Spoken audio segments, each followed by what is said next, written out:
Namaste everyone. Welcome to second PUC physics class. Today we are going to an important chapter, that is alternating current. Namaste, hope you are doing well. Welcome to the class. We are dealing with the very important chapter, that is alternating current.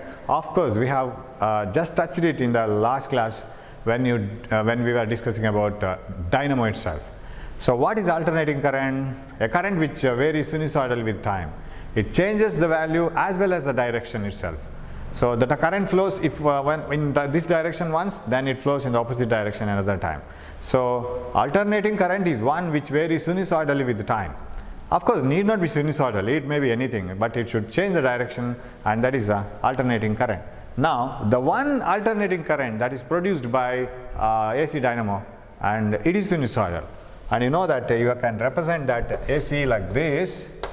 So like this, and this is one cycle which is represented. Suppose this is voltage value or current value, anything, and if this is a phase or omega t.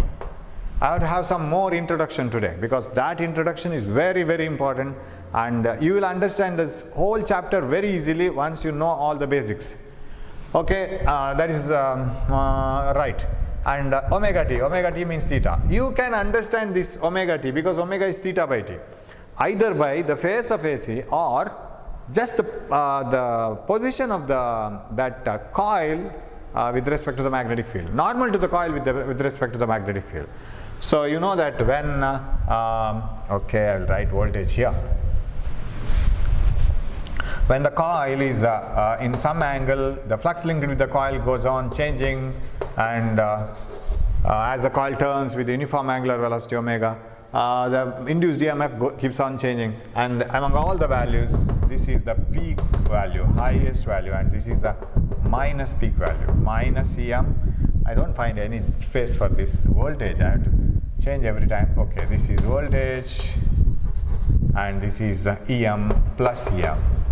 Plus EM to minus EM, it keeps on changing. What is the value of EM? EM is given by number of turns in the coil, area of the coil, strength of the magnetic field, and the angular velocity with which it is turning.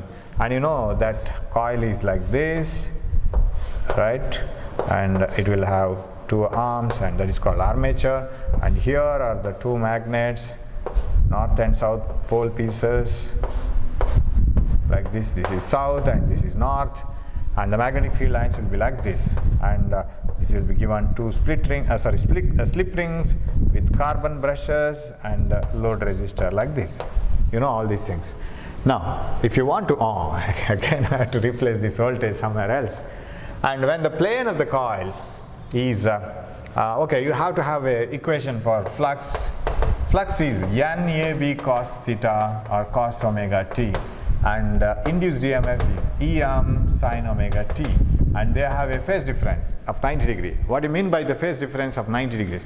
When one is maximum, another is at zero. When another is at zero, other one is at minus maximum, something like this. So maximum to zero, that difference is called phase difference of 90 degrees. When one pendulum is here, another pendulum should be at the highest peak. And when this comes here, this comes here. When this comes here, so one pendulum is following the other, they have a phase difference of 90 degrees. So these two have the phase difference of 90 degrees now. When the flux is highest, that means when cos theta is 0. Angle made by the normal to the coil with the magnetic field is 0. Somewhere I have saw the pen, yeah, it is here. When the angle made by the normal to the coil is parallel to the magnetic field, it is cos 0, it is 1. Flux linked is 0. But rate of change of flux is very least now, because the flux is changing at a very slow rate. You may be having more marks in the exam, but your change of marks from exam to exam is very slow. So like that. That means, what is the position now? I will use a color chalk so that this class becomes colorful, isn't it? Yes, like this. And here is the coil, like this. This is the position of the coil. Now it is like this. Now let it turn like this. By the time it reaches to this position, this same position, now flux linked with the coil is 0. No flux passes through the coil, right? If you put the bulb here and read the book like this, you don't get much light on the book. So bulb should fall, or the light should fall exactly normally on the book, right? Theta should be 0. Now flux is 0, but the rate of change of flux is more, induced EMF is more, because this comes as sin theta.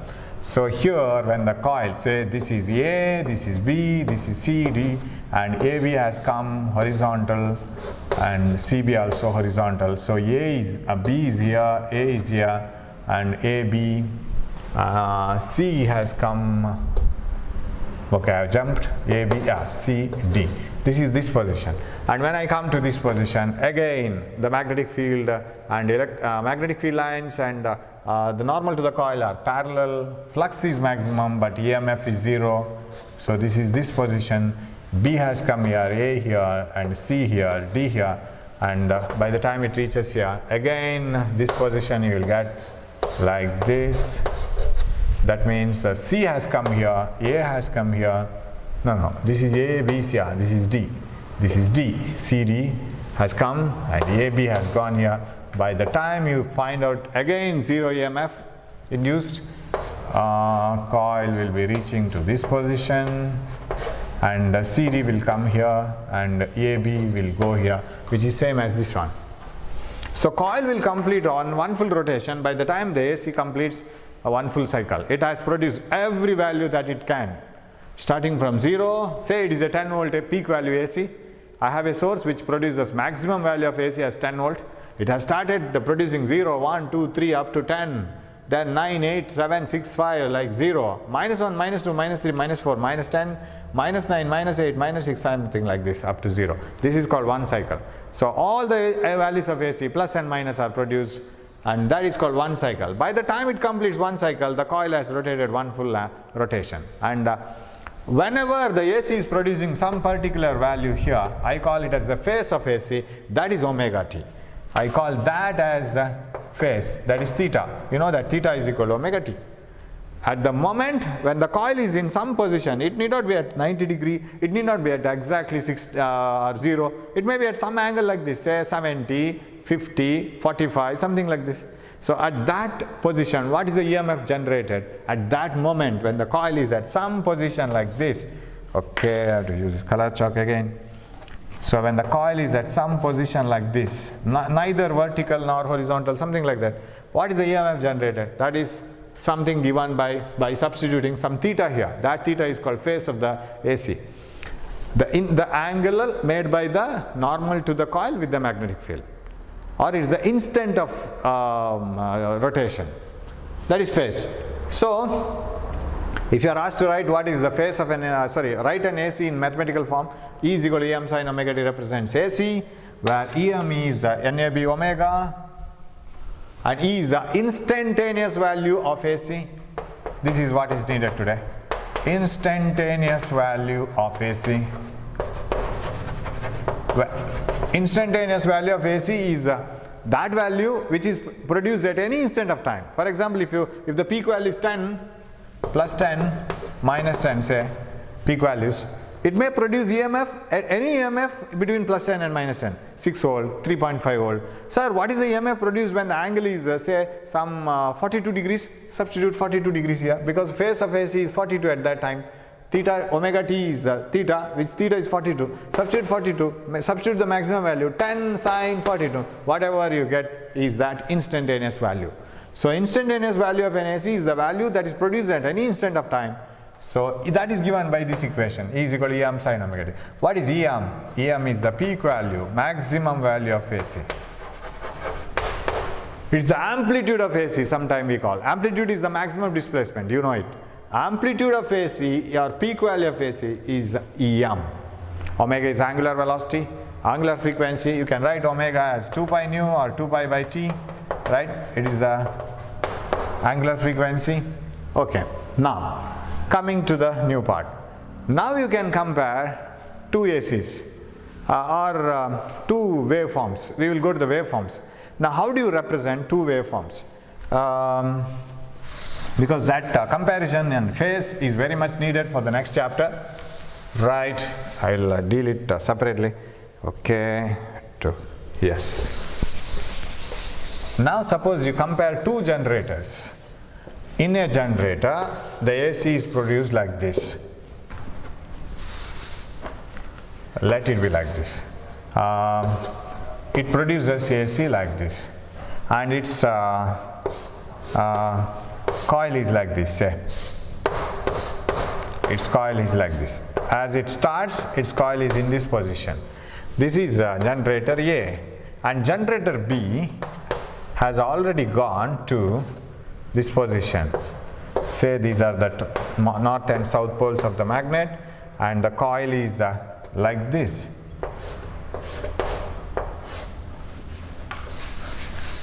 Diagram is not proper. Like this.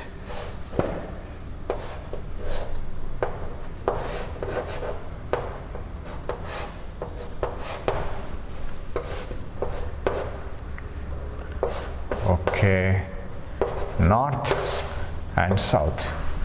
This coil has started from here. This coil has started from here. Both have the same angular velocity omega. Say, this is turning with the angular velocity omega.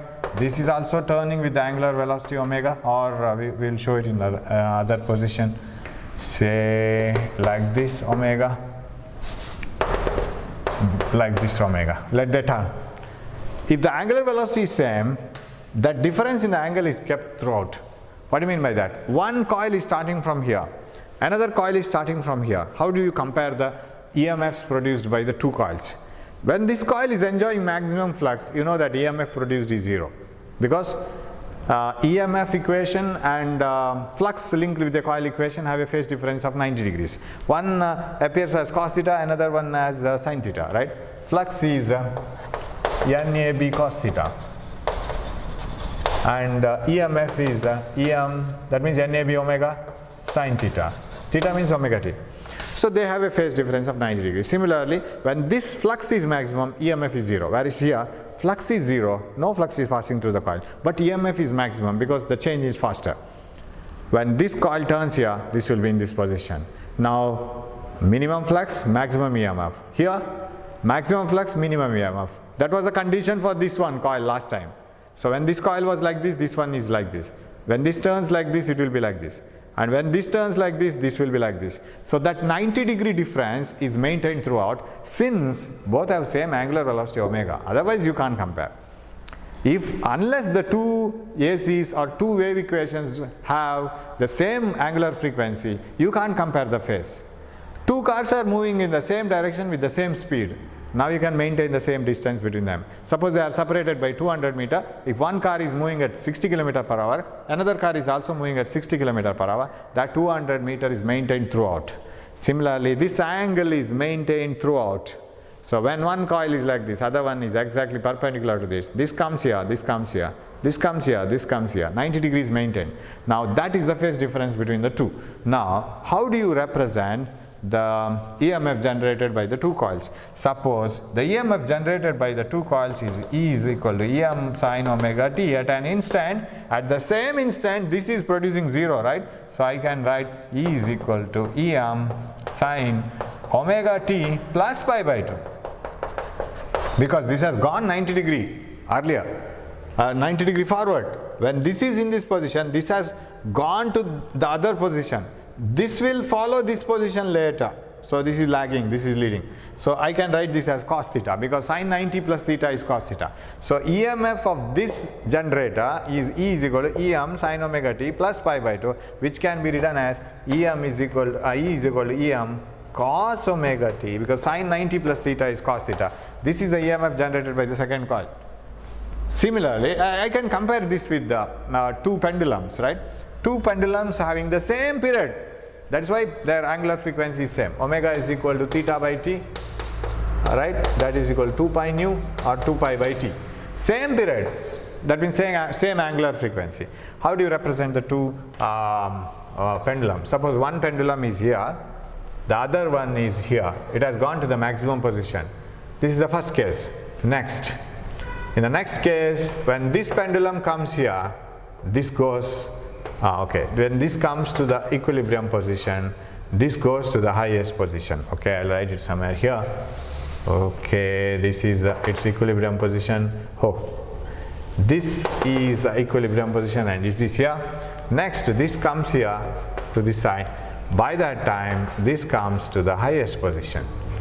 And when this goes to the other position, Okay, when this goes to the other position, this comes to the central position. You see the pendulums, right?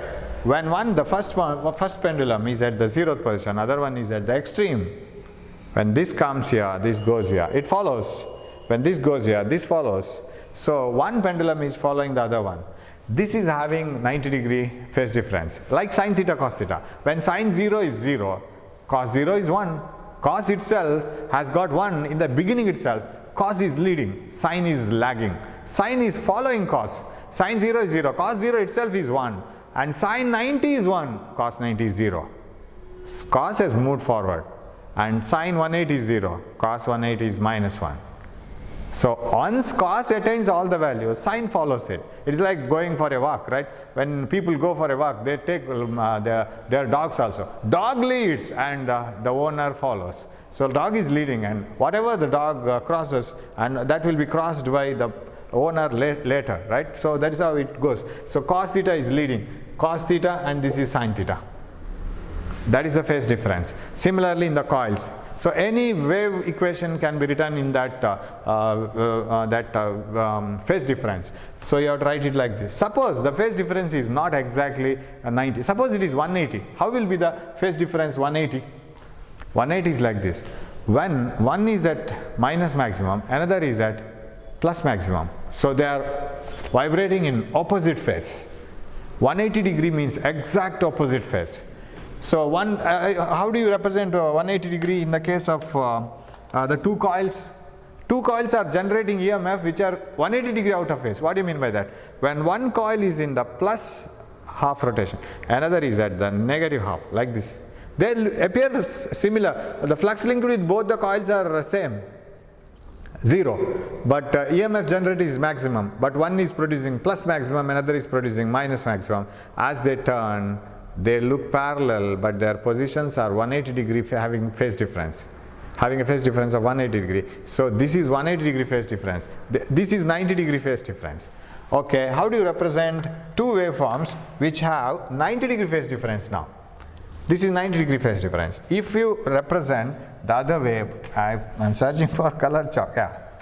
If you represent one wave like this is sin omega t. You see this equation, E is equal to Em sin omega t. Put sin omega t is equal to 0, sin 0, 0, everything is 0. This starts from 0. What about here? Put omega t is equal to 0. It is sin 90, pi by 2, 1, maximum EMF. That means when 0 is the position, this is the maximum EMF. And when this produces maximum EMF, this goes to 0. Because if you put sin 90 here, you will get maximum. Sin 90 is 1. Sin 91 means E is equal to Em. If you put sin 90 here, 90 plus 90, 180, sin 180 is 0. So that means this is 0. When this is 0, this is minus maximum. And when this is minus maximum, this is 0. When this is 0, this is plus maximum. So the waveform will be like this. These are 90 degree phase difference. So this leads by 90. And if you are writing any equation for the two waves, then this wave is V is equal to, I'll write E. E is equal to Em sin omega t, because it starts from 0. When you put omega t equal to 0, it starts from 0. What about this one? This one is E is equal to Em sin omega t plus pi by 2. This is how do you write it. So these two oscillations, suppose this is y is equal to a sin omega t, this is y is equal to a sin omega t plus pi by 2, because it has already gone to pi by 2. Okay. Now, it is as if your brother and yourself are having an age difference of 2 years. Every time if you want to say your brother's age, you add 2 years to your age. That's all. That 2 years is maintained always. It will not be decreased or increased as you get aged. It will be the same, right? So you have to add 2 years to your age in order to get your brother's age. Similarly here. Now, this is 190 degree phase difference. How is 180 degree phase difference? When one pendulum is here, the other one will be here, right? When this comes here, of course, at one position, they appear to be at the same place, here and here. But one is positive going, another is negative going.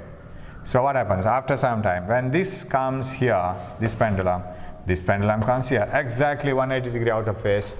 Now 180 degree out of phase wave equation. Suppose one is like this, another is like this.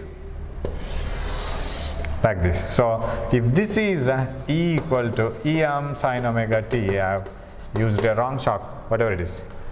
This will be V is equal to, or E is equal to Em sin omega t plus phi. So if two equations, sinusoidal equations, E is equal to Em sin omega t, and E1 is equal to, E2 is equal to Em sin omega t plus some phi. I generally represent it as phi.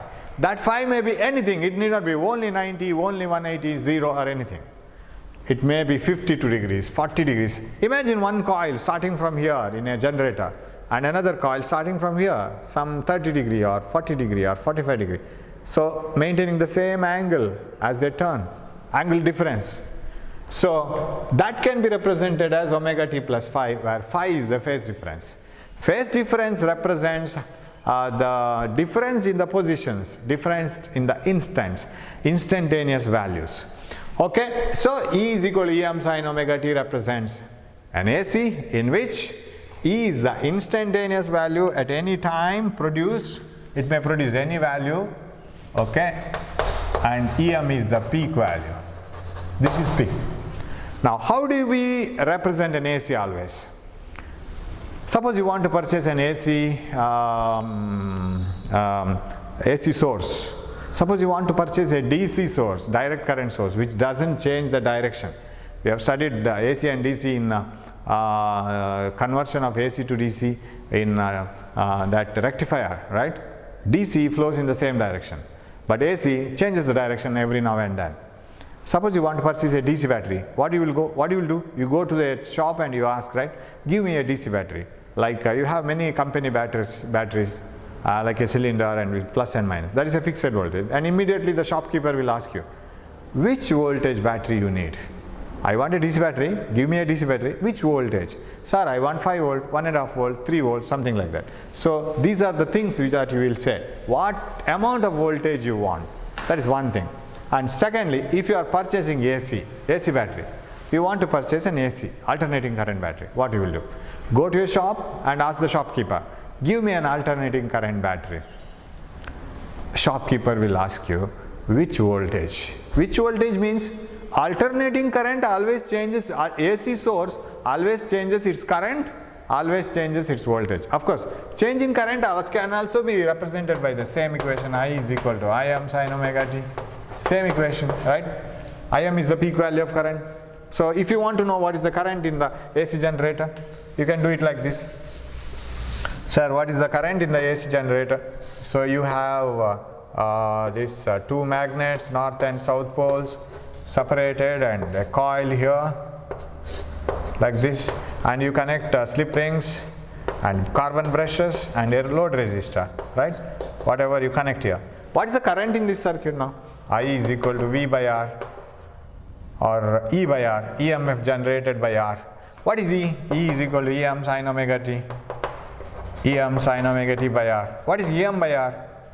EMF generated by resistance. That should be equal to current. So what is I is equal to peak value of current, because when you apply peak value of EMF and divide it by the resistance, you should get peak value of current itself. So Em by R is peak value of current, that is sin omega t. So current equation is also same. So we usually say AC, right? Alternating current. But even voltage is alternating, right? Both are alternating, but common name is alternating current. Sometimes we say AC voltage, and if you expand it, it becomes meaningless. What is AC voltage? Alternating current voltage. Alternating voltage is enough, but common used term is AC. Now you have gone to a shop and you are asking the shopkeeper to give you an alternating voltage source. AC source. He asks you, how much voltage, how much current? Is there any meaning for that question? Because you are purchasing a battery which is having variable voltages at different instants of time. It is giving you different voltages at different instant of time. Then which voltage will you tell him? Of course, sir, I can tell him the peak value, right? Give me a battery of peak value plus 10 volt. or plus 5 amperes. You can say the current or voltage, whatever it is. So you have to now ask the shopkeeper with the peak value, one thing. Okay. Now we are coming to a very important part, remember. Very, very important part. So we can ask the shopkeeper to give the peak value. Sir, give me minus and plus 10 volt. Plus 10 volt or minus 10 volt. Right? Peak value. And of course this is omega t. You know now what is omega t. That is theta, phase angle. Phase angle of the coil. Okay, plus 10 and minus 10. That is one way. And another way, can you tell him the instantaneous value, sir? Can you purchase an AC with an instantaneous value? Give me an AC which has an instantaneous value of 6 volts. It is very difficult because an AC source with the highest value of plus 10 to minus 10, minus plus 50 to minus 50, plus 100 to minus 100, all of them reach 6 volt, either one or other moment, isn't it? So if you ask them, give me a source of plus 6 volt instantaneous value, it is very difficult to distinguish which peak value. Peak value is okay, but instantaneous value is only used to, is a value attained by the AC source at an instant of time. It cannot be used to identify a source. A source can be identified by a peak value. And another value with which we identify any AC source is RMS value. And it is called root mean square value. Before going to this root mean square value, we will take one more value called average value. What is an average value of AC? You know that a 10 volt peak to peak voltage source, alternating voltage source, starts from 0, 1 volt, 2 volt, 3 volt, 4 volt, 5 volt, 6 volt, like this. It reaches 10, 8, 6, 7, so all these values, minus 1, minus 2, minus 3, minus 4, minus 10, minus 9, minus 8, minus 6, so 0. It attains all the values, all the fractions, everything, every voltage it attains. What is the average of all this? Average value of an AC for the full cycle is 0. Why? For average value of sin theta, cos theta for a full cycle is 0. Because for whatever sin theta you have positive value, you will have an negative value after 180 degrees. Before 180, sin theta gives all positive values. And for all those values of theta after 180 degree, you get same negative values. So when you go for the average, you get 0. So average value of an AC for full cycle equal to 0. Average value of an AC for full cycle is always 0. Sir, then can I go and tell the shopkeeper that give me an AC source of average value is 0? That means that is a very foolish thing to ask, because all the ACs have average value 0. Whether it is peak to peak 100 volts, whether it is peak to peak 5 volt, whether it is peak to peak highest to minus highest, whether it is 6 volt to 7 volt, whatever it is, average is 0. Average value of sin theta is always 0 because this equation is accompanied by sin theta. So we don't expect average value for the full cycle, it is always 0.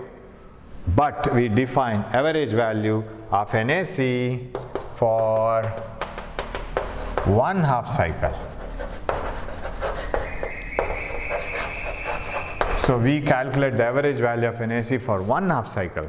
It is not 0. If you take only the positive values and get the average, take all the instantaneous value. Sir, how many instantaneous values I have to take, sir? Take as many as possible, because you have numerous instantaneous values. Say take from 0 to 10 volt and 10 to 0. How many values it has attained? Infinite. 0, 0.1, 0.2, 0.3, 0.31, 0.32, 0.33. How many values you can divide it? So take all the average. Now it is not 0 because you have taken only positive or only negative. So average value of an AC for 1/2 cycle is 2 by pi times the peak value. Just multiply this. Right, 2 by pi times the peak value. Average value of sin theta only up to 180 degree is 2 by pi. And if you take it for full 0 to 360 degree, it is 0. So average value of an AC for 1/2 cycle is 2 by pi times the peak value. Okay. Sir, do we measure or do we identify any source using average value? Okay, but not very popular. You don't try to identify, usually we don't try to identify any AC source by its average value, very rarely, and it is 2 by pi times peak value, we know it. But most widely used is RMS value. What is RMS value? Root mean square value. You see, average value of an AC for full cycle is 0. Okay, why? Because for each positive value here, there are negative values here. So when you sum it, you will get 0. Then how to get the average? Not possible. Now, square it. When you square all the instantaneous values, what happens? The negatives become positive. All these negative values become positive. So square it and get the average. But when you square it and get the average is not the value. It is the square of the mean value, right? So you have to get the square root then. Did you understand it? Suppose x1 is E1 is one value, say this one, E2 is another value, and E3 is another value, minus E4 is another value, minus E5 is another value, minus E6 is another value. I take instantaneous values all here. If I add it and get the average as it is, what I will get? 0. Square it. Square it and this becomes plus. When I square it, now get the average 6, say 1, 2, 3, 4, 5, 6 divided by the numbers. Now what the answer you get is average, and it's a square you get. It is not the average value of all the EMFs. So what you have to do? Get the square root. Now it is the average value, right? And that value is RMS. What is the meaning of RMS? Where is the RMS? Root means square value. Why root means square? All the instantaneous values are squared. You have to square it. Then get the mean value, then get the square root. Square it first, get the average, and then get the square root. That is RMS value. That is done because it has an equal value of negative value, equal amount of negative values for the positive values. We do the same thing in RMS velocity of gas molecules in kinetic theory chapter. According to kinetic theory, when you have a gas in a cylinder, all the molecules will be moving randomly. For every one molecule moving in one direction, there is a molecule moving in the opposite direction, so that net speed, total speed of the gas in the cylinder is 0. Because there is no velocity as a whole for the gas. Net velocity is 0. So what is the average velocity of the gas molecules? 0. In order to clarify this, we do it like this. We get the root mean square value. If you take the velocity of one gas molecule as like this, another gas molecule as opposite, square it, both become positive. So root mean square value is the square root of average of all the squares. All the squares get the average and square root. It is the square root of average of all the squares, and that is root mean square value. This is only mathematical part, but we have a physics part behind this. What is RMS value? And suppose in a problem, if it is mentioned, RMS value of a source is 220 volt. Of course, it is RMS value. An AC source of 300 volt. Sir, what is that 300? Whether it is a peak value, whether it is a RMS value, whether it is average value. If it is not mentioned, it must be RMS value. It is so famous and it is so useful. Why, sir? Because RMS value has a meaning. What is the meaning? It is like this.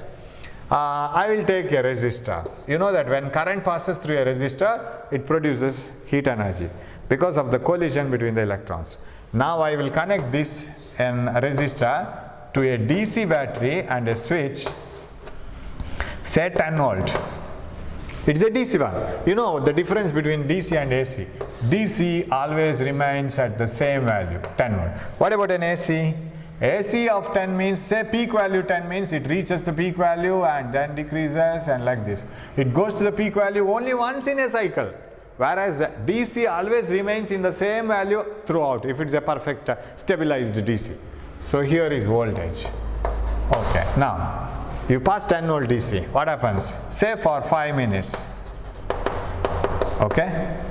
Now take resistor gets heated. You know that when a resistor is connected to a current source, when the electrons flow, they collide and produce heat energy.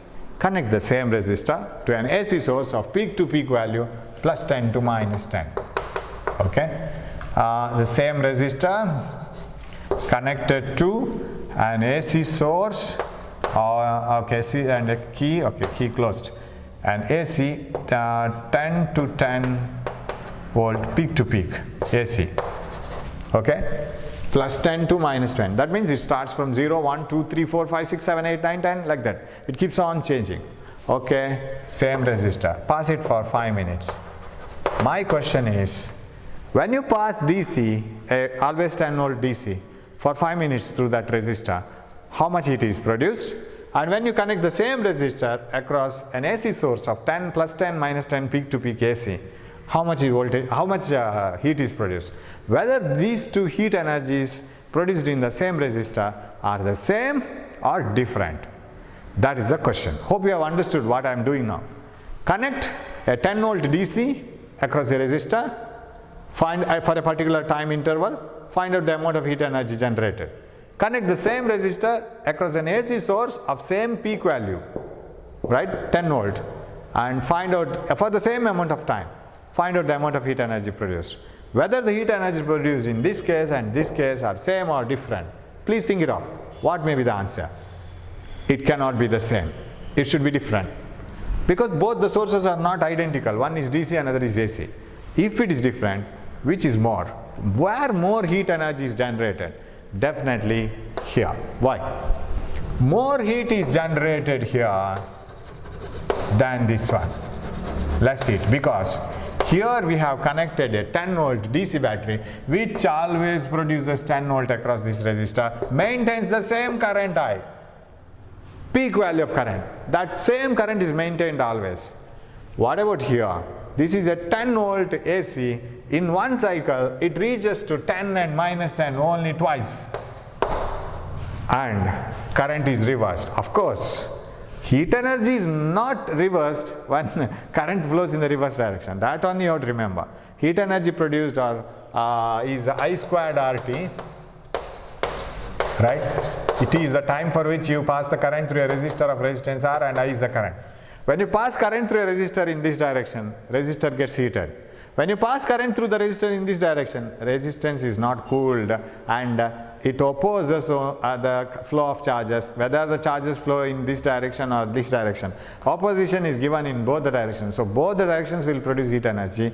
That means when the alternating current gets reversed, of course the resistor gets heated. But the problem is, this alternating current doesn't remain in the same value always. It reaches to the peak value 10 volt only twice in a cycle, whereas DC remains in 10 volt always.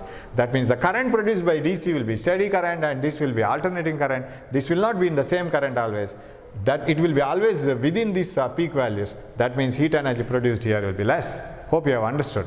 So now I want, right? Hope you have understood this. The heat energy produced by a 10 volt DC and 10 volt, I am giving these numericals simply for understanding. 10 volt AC are not same. 10 volt DC produces more heat energy. 10 volt AC produces less heat energy. Now, I want that DC which produces the same heat energy as this one. I want to pass 10 volt AC. Find out how much heat energy is produced in that resistor. Of course, it may be less. I want to produce the same amount of heat energy here also. What I have to do? I have to decrease this battery, because this battery will produce more heat energy. I have to decrease this one. I'll replace this by 7 volt battery. Hope you have followed. 7 volt battery is enough to produce the same amount of heat energy, since it is DC, since it remains in the same value of voltage always. So let us assume that 7 volt battery produces the same amount of heat energy as compared to 10 volt AC. Even though it is numerically appearing as 10 volt AC, it doesn't remain in 10 volt always. It goes to plus 10, minus 10 only twice in a cycle, whereas this 7 volt remains always at 7 volt, right? It is as if a student scoring 90 marks once and 20 marks another time. Instead of that, a person scoring 60 average is better. He is always maintaining the number, and he is not failing at all. This person once top in the class, 90, another time fail. So here the same thing happens. Now, in order to produce the same amount of heat as produced by an AC, we need a less DC. That is enough. Hope you are following it. So 7 volt DC is enough to produce the same amount of heat in this resistor as 10 volt AC. And I call this as RMS value of this one. Always RMS value is defined for AC, right? I want to name an value for AC, that is called RMS value. So define RMS value for an AC. What is RMS value of this AC? RMS value of an AC is that value of direct current, steady current or DC, which produces same heat energy as AC produced. I think you have understood it.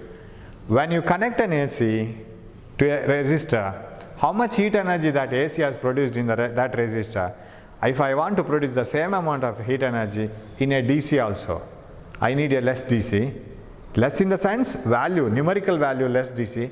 What is that value of DC that is needed to produce the same amount of heat energy as AC produced?